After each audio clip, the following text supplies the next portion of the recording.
welcome back to my Kickstarter journal. I am on a new office chair. What up? It's so comfy and so worth it. So today I'm going to answer a question that I got asked. It was on Ashley's page, but Janelle said, tell us a joke from your show or one of your previous shows. So I'm not going to tell a joke from this show. I'm actually not going to tell a joke because in context, it's just not as funny. As all stand-up comedians know, a lot of the funny comes from the energy in the room. And to kind of walk through a joke, it feels deflating. I've sat down with comedians in the past and we were working out jokes. And the best thing you can hear from them going, oh, that's funny. Or, oh, that works. Which is a very different thing entirely. But I will talk about the first joke I ever wrote and how I got there. So you can see at least how I build a joke. And I think that'd be fun. So the first joke I ever wrote was about my mom and about her kids. It's about having more than one kid. My mom had 4 kids in 5 years, which always gets the reaction, wow, that's tiring, or wow, your mom must be a superwoman. And she is. My mom is incredible. She's an incredible lady who is able to take a joke. So when I first performed the joke, she was there. I said, you have 4 kids in 5 years.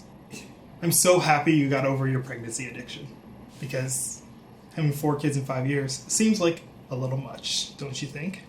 And because I was first, I was thinking about how I was going to add how I was the first child, and she got worse with each one. But then I remember a conversation my mom had with me once, because she was joking around, and she's like, ugh, you just have to keep trying until you get it right.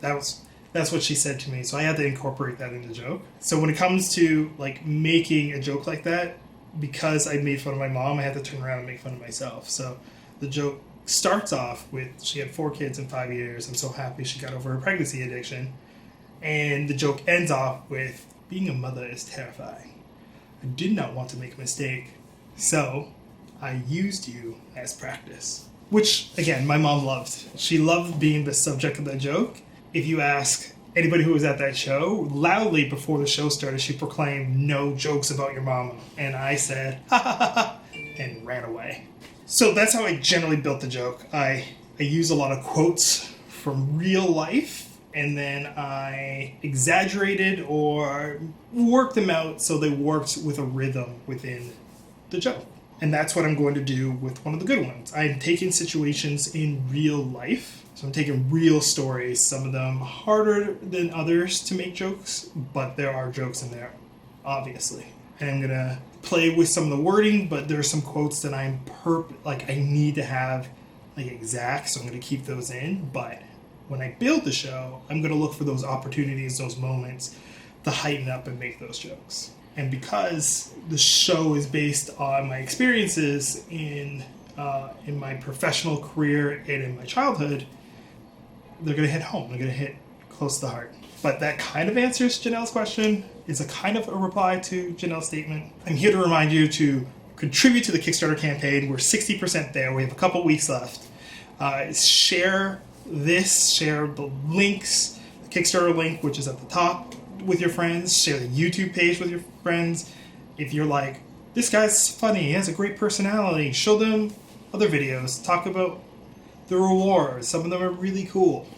As always, you can follow me on all the social medias here. And I will be back really soon because I have something bigger planned that is going to be connected to a journal and basically a telethon. So stay tuned, and I will see you soon. Deuces.